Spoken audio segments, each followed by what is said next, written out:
دیشب رسانه ملی میزبان میهمانان ویژه‌ای بود. مراسم قرعه‌کشی برنامه‌های انتخاباتی صدا و سیما با حضور 6 نماینده نامزدهای ریاست جمهوری و ناظرانی از شورای نگهبان، وزارت کشور و سازمان صدا و سیما برگزار شد.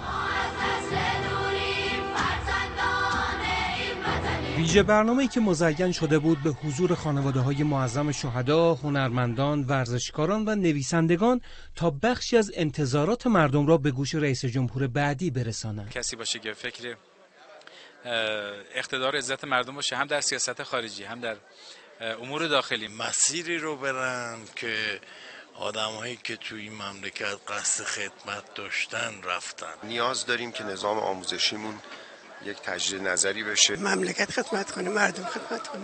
رئیس رسانه ملی در این مراسم گفت با وجود محدودیت زمانی فرایند آماده‌سازی زیرساخت‌ها و طراحی میزگردها و مناظره‌ها و دیگر برنامه‌ها در کمتر از چند هفته عملیاتی شد. 5 مناظره، 3 میزگرد تخصصی، 4 مستند تلویزیونی و رادیویی، برنامه‌های رو به دوربین برای سخن گفتن با مردم، گفتگو با مردم و استان‌ها، برنامه صف اول، برنامه گفتگوی ویژه و برنامه بدون تعارف. برابر قانون ما در موضوعات مختلف وفق مقررات که در این کمیسیون که ما در خدمتشون هستیم، نمایندگانی از شورای محترم نگهبان، دستگاه قضایی، وزارت کشور و صدا و سیما حضور دارن، خب برنامه‌ها رصد میشه. قطعاً با همراهی و همکاری شما انشاءالله به بهترین شکل این کار انجام خواهد شد. اما قرعه‌کشی نامزدهای ریاست جمهوری، نخستین نامی که به قید قرعه از بین نام نامزدها خارج شد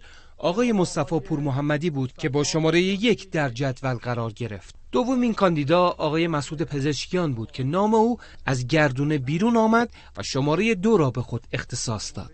گوی سوم این قرعه‌کشی نیز به آقای سعید جلیلی تعلق گرفت و شماره 5 به وی اختصاص یافت. بر اساس قرعه‌کشی آقای امیرحسین قاضیزاده هاشمی با شماره 4 در جدول قرار گرفت. شماره 3 نیز به آقای محمد باقر قالیباف رسید و شماره 6 نیز به آقای علیرضا زاکانی. اما روند قرعه‌کشی و واکنش نمایندگان نامزدهای ریاست جمهوری، فرآیند قرعه‌کشی چطور بود؟ عادلانه بود به نظرتون؟ خوب بود؟ قرعه خوبی به نامتون افتاد؟ الحمدلله قرعه‌کشی دیگه منظم بود.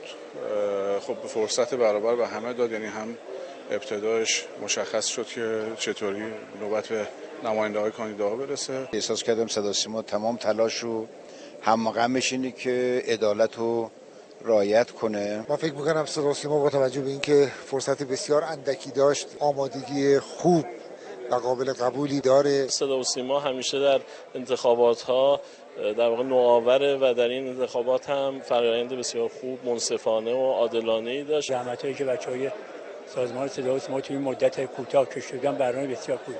پس از قرعه‌کشی نامزدها و آغاز دوره تبلیغاتی، انتخابات به ایستگاه رسانه ملی رسید. سجاد وهابی، خبرگزاری صدا و سیما.